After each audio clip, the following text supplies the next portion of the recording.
নির্বাচন কমিশনের কাছে পিটিশন দিয়ে আমরা বলেছি যে আমাদের এই ৬,৫০০ বাতিল করা ব্যালট আমি আবার দেখতে চাই।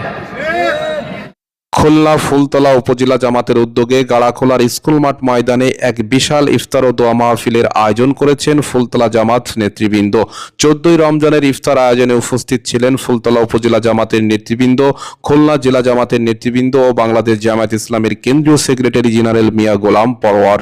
তারা আবার আগের সেই অগণতান্ত্রিক পথে তারা আবার পা বাড়িয়েছেন। দলীয় লোকদেরকে বিভিন্ন জায়গায় নিয়োগ দিচ্ছেন, দলীয় লোকদেরকে সুযোগ সুবিধা দেওয়ার জন্য বিভিন্ন লোককে সরাচ্ছেন, বিভিন্ন লোককে দলীয় মনোনয়ন দিচ্ছেন। গণতন্ত্রের জন্য জুলাই আন্দোলনে চেতনা এত কথা বললেন, জুলাই সনদ পাশ হলো, আমরা সবাই স্বাক্ষর করলাম, সনদ মানতে আমরা বাধ্য না। কাউকে নিয়ে ওনারা কোর্টে রিট আবেদন করিয়েছেন, ওনারা বলছেন যে রিট আছে যাতে বলতে পারে একটা সাবজুডিস ম্যাটার নিয়ে ওটা নিষ্পত্তি হোক, তারপরে হবে।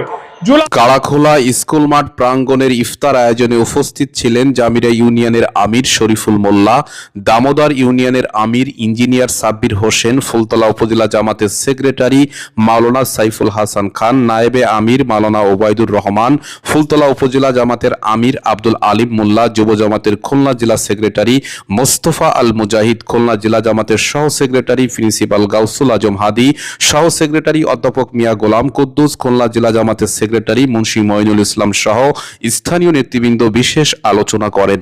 এই রোজা রাখা যেমনি ফরজ কঠিন কষ্ট করে রোজা রাখছি, ঠিক তেমনি ভাবে প্রত্যেকটা পদে পদে আমরা আল্লাহর জমিনে আল্লাহর দ্বীন কায়েমের কাজ করে চলবো ইনশাআল্লাহ। যে আল্লাহ এই পৃথিবী সৃষ্টি করেছেন, যে আল্লাহ সবকিছুর স্রষ্টা, আমরা যদি সেই আল্লাহর আইন অনুযায়ী আল্লাহর বিধান অনুযায়ী চলতে পারি তাহলে শান্তি কল্যাণ আসবে। সাবেক এমপি অধ্যাপক মিয়া গোলাম পরোয়ার, আমরা ওনার কাছ থেকে গুরুত্বপূর্ণ আলোচনা শুনবো। সকলকে এই ধৈর্যের সাথে কথা শোনার আহ্বান জানিয়ে শেষ করছি। আল্লাহ রাব্বুল আলামিন বলেছেন যে লাআল্লাকুম তাত্তাকুন, মানুষ এই রোজা থাকার মধ্য দিয়ে তারা তাকওয়ার গুণ সম্মত অর্জন করতে পারবে। ফুলতলা গাড়াখোলার বিশাল ইফতার আয়োজনে প্রধান অতিথি মিয়া গোলাম পরোয়ার নির্বাচন পরবর্তী 14ই রমজানে উপস্থিত রোজাদারদের উদ্দেশ্যে সিয়াম, ইমান, ইসলাম সহ আল কোরআন থেকে বিশেষ বক্তৃতা প্রদান করেন এবং সিয়াম সাধনার মধ্য দিয়ে প্রতিটা রোজাদার ব্যক্তি আল্লাহর সান্নিধ্য লাভ করতে পারে, পাশাপাশি জীবনের সকল গুনাহ মাফের জন্য মহান সৃষ্টিকর্তার কাছে প্রার্থনার মাধ্যমে সফলতা অর্জন করতে পারে। 70 থেকে 700 গুণ গুনাহ মাফ হবে। এই রমজানে বহু পাপীকে আল্লাহ জাহান্নাম থেকে মুক্তি দেবেন, নেক কাজের ক্ষমতা বাড়িয়ে দেবেন, উস্কানি দেওয়া শয়তানকে শিকল দিয়ে বেঁধে রাখবেন। এই সব সৌভাগ্যই নিহিত আছে এই মাহে রমজানের হক আদায় করে আমরা যদি রোজা রাখতে পারি।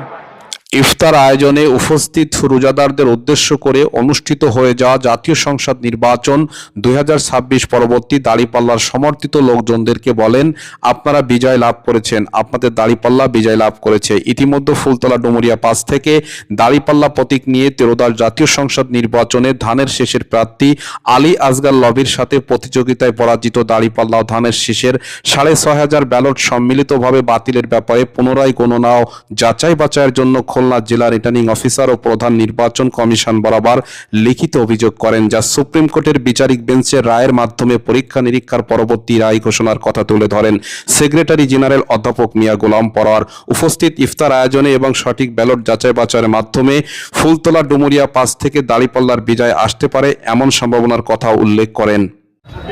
আমি নির্বাচন কমিশনের কাছে পিটিশন দিয়ে আমরা বলেছি যে আমাদের এই ৬,৫০০ বাতিল করা ব্যালট আমি আবার দেখতে চাই।